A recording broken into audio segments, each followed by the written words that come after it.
खांद्यावर बाजार मास्तर. हे बघ कमळे, तुझा बाप मला बाजार मास्तर म्हणत असला तरी तू म्हणलेलं मला कपायचं नाही सांगून ठेवतो. मग प्रेम मास्तर म्हणू? हा चालेल. तू इथं कशाला आली? खरं सांगायचं तर तुला भेटायला आणि खोटे सांगायचं तर बांगड्या भरायला. हे बघ परशा, आपल्याला असं निवांतपणे बोलायला बी मिळत नाही. आज आबा बी शेजारच्या गावाला गेलाय म्हणून म्हटलं तुला गाठावं आणि तुझ्या संग खूप खूप बोलावं. अशीच काहीतरी आयडिया करीत जा की बरं वाटते बघ मला. बरं दे पिशवी. कशाला? आपल्याला असं पाहून लोकांना वाटत की नवरा बायकोच बाजाराला चालल्यात. चावटच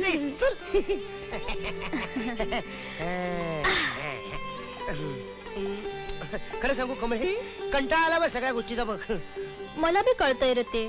तमाशालून मला नाव मिळवायचंय, या लोकांची संबंध वाढवावेत, घसट वाढावी म्हणून चांगली कारकुनाची नोकरी सोडून तुझ्या बापाकडे नोकरीला लागलो. पण त्यानं मला बाजार मास्तर करून माझा कचरा करून टाकला ग. अरे पण त्यामुळे तर तुझी ना माझी गाठ पडली ना. होय ग, पण माझ्या गाठीशी काय लागलं? इतकं चांगलं लोकनाट्य लिहिलं होतं, तुझ्या बापाने ते कचऱ्याच्या पेटीत फेकून दिलं. असा राग आला होता मला त्याचा. जरा दमाने घे माझ्या राजा. हा, आजपर्यंत तुझ्यासाठी दम खाल्ला आणि धरला. तुझा बाप पण ग्रेटच आहे. पगार बाजार मास्तरचा देतो आणि अडचणीला गवळणीत मावशी म्हणून उभा करतो. त्याचे वेगळे पैसे पण देत नाही.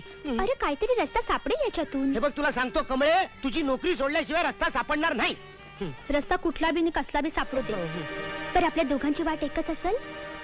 अख्खी तुझ्या गळ्या शपथ. कमळे तुला सांगतो, तुझा बाप काय पण बोलू दे, पण तुला मी सोडणार नाही. अगदी तुझ्या गळ्याला गळा लावून शपथ घेतो. हे तुझे धंदे, ठेव तुझा बाजार.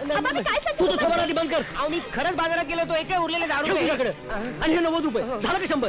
15 दिवस नोकरी झाली त्याचा हा पगार समजायचा आणि आपला रस्ता धरायचा. तू काय कर आणि तुला बजावून ठेवतो. पुन्हा जर माझ्या कमळी बरोबर दिसला तर इजारी तंगड नाही घावायचं तुझ्या. हल का काढते?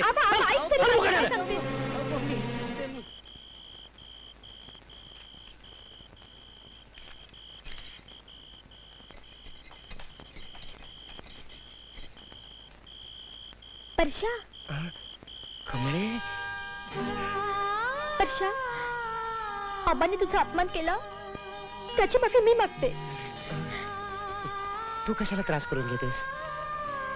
बघ कमळे, आज मी पुण्याला जाणार आहे. पुण्याला? तिथे जाऊन काय करणार तू? अगं नोकरी धंदा काही शोधायला नको? मग तुझी माझी भेट? तू कशाला काळजी करतेस? हे बघ, तुझे बाबा फडाचा प्रोग्राम घेऊन पुण्याला येतील ना, तेव्हा तू त्यांच्या बरोबर ये. पेपरातली जाहिरात वाचून मी तुला भेटायला येईन. ही तुझी तमाशाची वही घेऊन जा. नको, तमाशाचं स्वप्न पाहायचं सोडून दिले मी आता. आता कुठेतरी कष्ट करून पोट भरायचं ठरवलंय. असं नाव मी नगर हाऊस. हे बघ, हीच वही मी आबांना दाखवते, दुसऱ्याची म्हणून. कमळे, तुला काय हवंय ते तू कर. मला तर आता उत्साह वाटत नाही. मी इथं आलो होतो फक्त तुझा निरोप घेण्यासाठी. येतो मी. परशा, परशा. बघ कमळे, मनावर अचानक माझं स्वतः मन दळवायला लागेल का? पण परशा, तू पुण्याला राहणार तरी कुठे रे? अगं तू कशाला काळजी करतेस? तिथे एक माझा दोस्त आहे, जीवाला जीव देणारा धनंजय. त्याच्याकडेच राहणार आहे मी. या काय महत्वाची बातमी नाही. काय तुम्हाला दिसणार नाही रे बाबा, चबुरावचा तमाशा पुण्याला आलाय. हत्तीच्या इतकंच ना? इतकंच नाही रे, त्याच्याबरोबर कमळी सुद्धा आली असणार. मला गेलं पाहिजे ताबडतोब. त्या कमळीच्या नादाने घोटाळा करून ठेवलं का सांगतो काय? काळजी करू नका रे बाबा. थांब थांब थांब, तू एक काम कर, काय? तिला भेटायला पार्वती म्हणूनच जा. नाही, प्रेयसीला भेटायला स्त्रीच्या वेशात लोक मर्द म्हणतील का मला? ए मर्द, तो म्हणतो ते बरोबर आहे. कुणालाही संशय येणार नाही, अगदी छबुरावाला सुद्धा.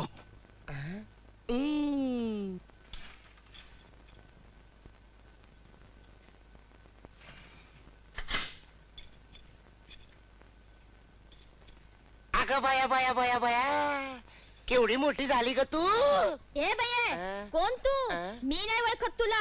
अगं 7 जन्माची ओळख आपली. हा? एवढ्या लवकर इसरून कशी चालल? ए भवाने, लय लाडत येऊ नका. आता तुझ्या बरोबर लाडत नाही यायचं तर कुणा बरोबर यायचं ग? कोण कुठची तू? हे बघ बये, परशा तू.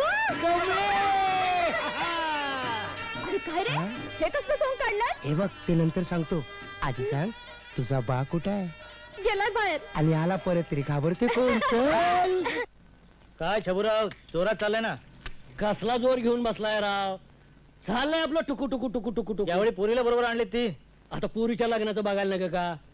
पाहुण्यानं 2-4 पोरं सुशीला पुण्यातली म्हणून घेऊन आलो पोरीला. अहो तुमची पोरगी चांगली आहे, कोणी पसंत करेल की. आता त्यो वर बसलाय नव, तेच काय ते ठरवणार कसं?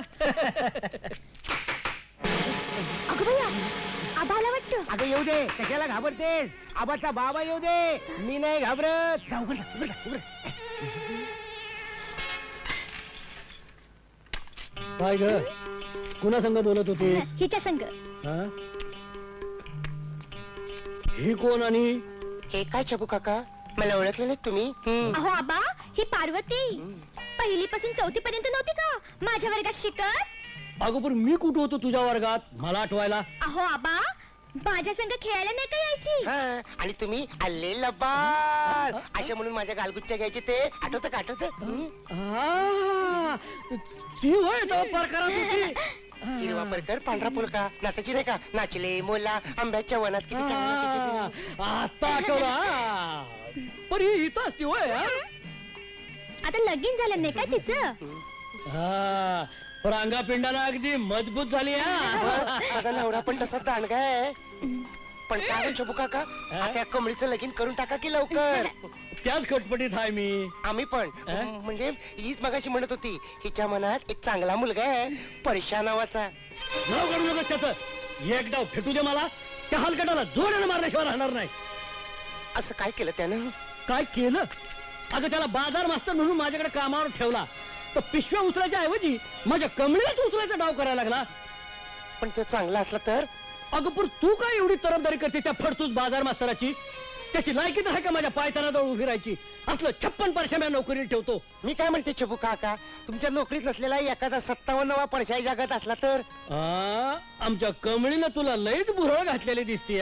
बुरं अहो, ती तर माझ्या जीवा भावाची मैत्रीण आहे. माझ्या काळजात कशी रुतून बसली या. तिला चांगला आणि तिच्या आवडीचाच नवरा मिळणार. तिचा नवरा इतका खुश होईल, तिला सोडणारच नाही, असा घट्ट पकडून ठेवी. तुला उशीर होते ना? इथे हा छबू काका. बरं आहे कमळे, इथे आहेस तवर रोजच भेटीन, तेवढाच आपला टाइमपास होईल नाही का? अच्छा तो हम चलते हैं, टिंग टिंग टिंग टिंग. अच्छा तो हम चलते हैं, टिंग. तेरी माँ मेरी माँ, तेरी माँ मेरी माँ दोनों ने टांग